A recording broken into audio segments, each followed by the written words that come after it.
Welcome back to the channel, guys. I'm Caleb King, a software developer, and I want to talk about 6 programming languages I think everybody should at least consider learning. But there's definitely an art to learning multiple programming languages. And I want to talk about this first before diving in, because in your career, you're going to run into developers who only know .NET, only know Java. They're experts in those languages, but they don't know any other languages. And that keeps them employable, but also limits their growth. There's also the other side of the spectrum. You got people who learn way too much. They pick up every new language because it's new, it's shiny, and they really never master anything. And they're constantly in this imposter syndrome state because I learned a little bit about JavaScript, but I don't know everything about JavaScript. Or I've done Java at work, but I don't really know Java. Whatever the case is, my recommendation is listen to the 6 languages we're going to cover. Really pick 1 to 2, dive into those for at least a year or 2, really understand the features, the functionality, the use cases, and then start exploring other languages. And as you continue to progress in your career, you should always look to continually learn new things because it will give you different perspective, and you'll start picking up skills that you can only get when you're doing this cross collaboration type learning. So let's get into this episode. Also, guys, of course, don't forget to like, comment, subscribe, because we are giving away a $25 Amazon gift card. I actually have a few of them right here.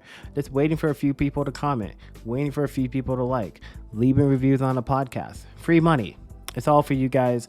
The goal of the show, get to 1,000 subscribers. We're hoping by May. And if you guys can hit that button for me, I really, really appreciate it. Now, let's get into the show. So kicking off this episode, we're going to talk about C and C++. So the C programming language is a foundation language of almost all low-level software components. C's abstraction is closer to hardware, and C provides a minimal syntax for programmers, but at least 32 reserved keywords. C's syntax is closer to assembly compared to other modern programming languages as well.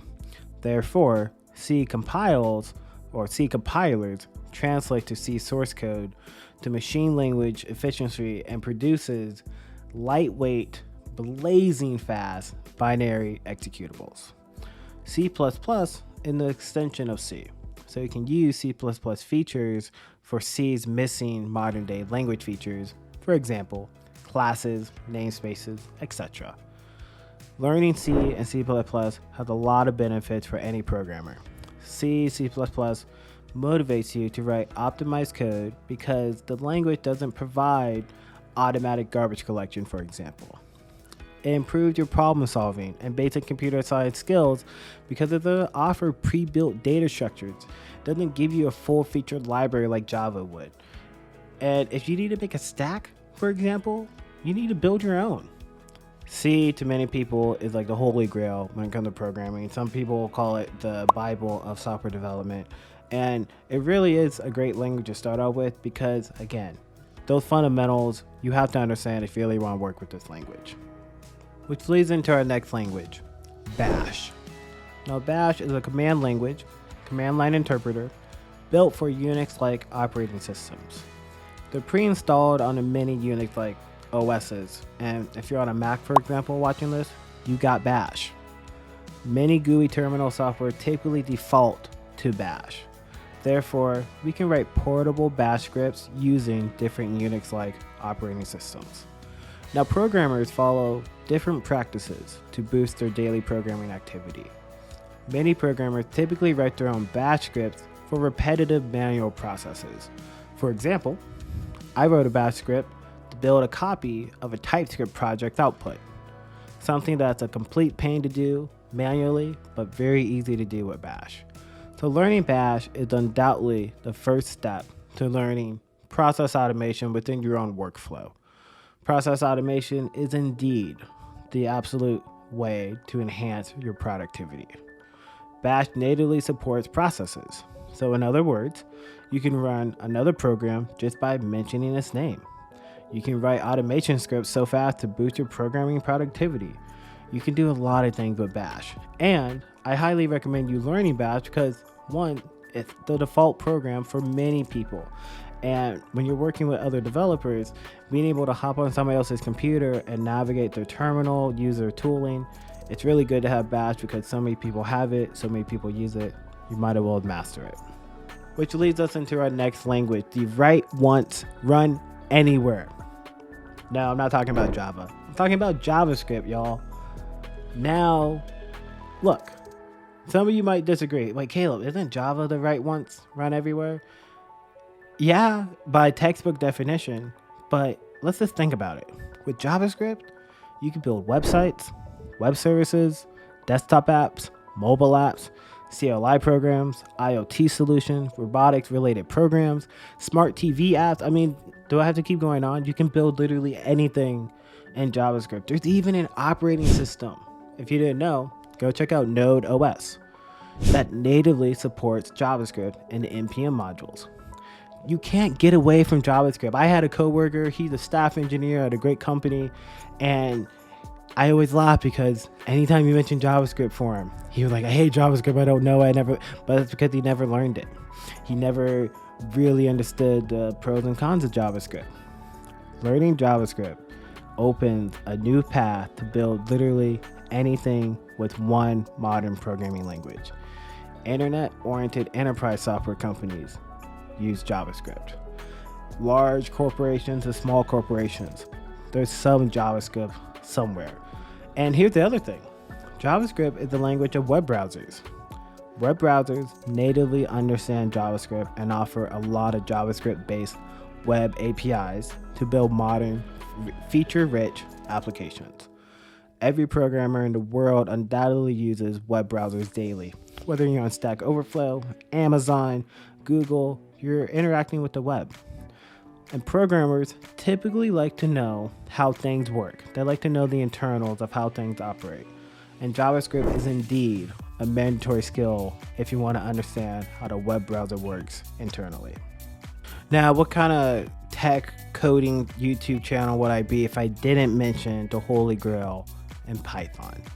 Python is a developer-friendly, simple, dynamically typed, interpreted programming language.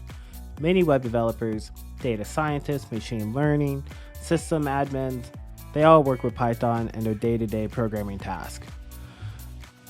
The Python community, I mean, people rant and rave about Python. And I totally understand why. It took me a while to hop on the Python train, but I mean, I get it now. Python offers a lot of built-in functions to process data structures. It's one of the easiest programming languages to process data records. Learning Python has all these benefits for newer programmers. Bash, which we just talked about, is great for automation. But if your automation wants to process data, Bash isn't really suitable. Because remember, Bash is a command language. On the other hand, Python can process data with minimal syntax, call other processes with minimal syntax, and you can write clean, full-feature automation scripts if you learn Python. I've seen some people do some really cool stuff in Python, and Python is not only great for web development, machine learning, artificial intelligence, it's great for online coding challenges and technical interviews. If you're trying to land at a FANG company, if you're looking at tech lead, algo expert, all these guys who are putting out this content on how to land these software development jobs at these big tech organizations, they usually default to Python because it's just so easy to work with. Like somebody who's been coding for 1 year and somebody who's been coding for 20 years, Python, it looks the same. It's easy to read, it has a lot, it's a great general purpose language. And like I've always said, if Java is like the samurai sword, Python is like the lightsaber, and who doesn't want a lightsaber?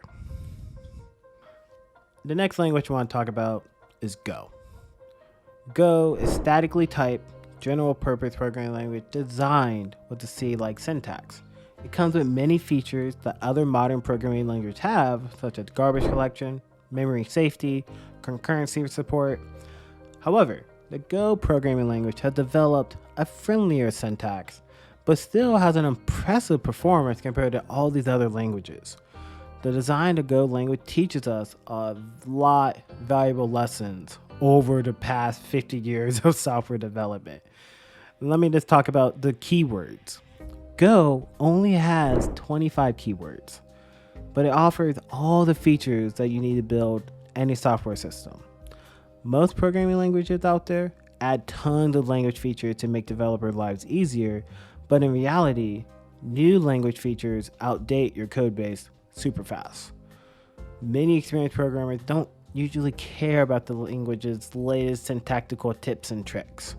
You know, and I can definitely understand this one because far too often, like for me, like with JavaScript, I remember like when the spread operator and ES6 was coming out, and there was like a good 6 months where I just, including me or my friends or my colleagues, just getting tripped up in a syntax, and you're like, I just don't like it. Like I know it's new, I know it's like the new sexy stuff, but I just don't like it. It's confusing. People don't seem to understand it. It really took a while until I started noticing people using some of this latest syntactical sugar and really like benefiting from it. However, Go's design teaches us how to solve engineering problems with minimal and complete solutions. Just think about it. 25 keywords are enough to design a full feature program. On the other hand, C++ has 97 keywords. Rust has 54 keywords. And I'm sure the Go team over at Google is going to be adding more as time goes on, as Go gets more support, as people start adopting it. And Go supports object-oriented programming without even defining a class keyword. So when you learn Go concepts, you'll always tend to solve problems with simple and efficient solutions. The Go language ecosystem is a great way to learn better software design practices. And I'll just have to say, I'm highly interested in Go. As you guys know, and which I'm going to dive into, our next language we're going to talk about is Java. But I just want to let you guys know, I really think Go is here to stay. I think it's going to be this language that over the next 5 to 10 years, all the Java developers are going to start shifting over to Go, and that's going to really be like the true like staple for if you want to work at a big organization or even a small one, because it's just like the modern day language. Is built by Google, backed by a phenomenal community, and it's really like it's like the child of all the mistakes we made over the last 50 years in software development. That's how Go came to be, and I really think it's going to have a great future ahead, and you're going to be seeing us create Go tutorials on this channel. That leads into the last language, which is Java. Yes, Java isn't as popular. Yes, it's like damn near 30 years old. Yes, there's some old dinosaurs out there who still know Java, but let me just tell you this. Java, because it's so old, it is in so many different places. So many organizations, big and small, use Java. Java is still ranked, I think, top 10, top 5 in programming languages in terms of popularity, according to like Stack Overflow surveys that they send out every year. You're going to see it at enterprises. You're going to see people who try and adopt microservices. It comes with just a lot of rich features, functionality, and just in terms of your workforce. I can find 100 Java developers faster than I can find 100 Go developers. Java, because it has such a large imprint, it's not going away anytime soon, which is why I highly suggest it's still worth learning. And if you're curious, go check us out at peopleintech.io if you want to dive into further. I hope you enjoyed this episode. I just wanted to give you some languages I think are worth learning up in 2022 and so on, because programming, if you're getting into it now, this is such a great time to do it. But I also know it could be nerve-wracking because you're like, where do I start with? And like I said earlier, pick 1 or 2 of these languages. Just dive into them for a year or 2. I always like to push people with Java, Python, JavaScript. But really, any of the ones I mentioned today are great to start off with because you're going to learn something from each one. Hope you enjoyed this.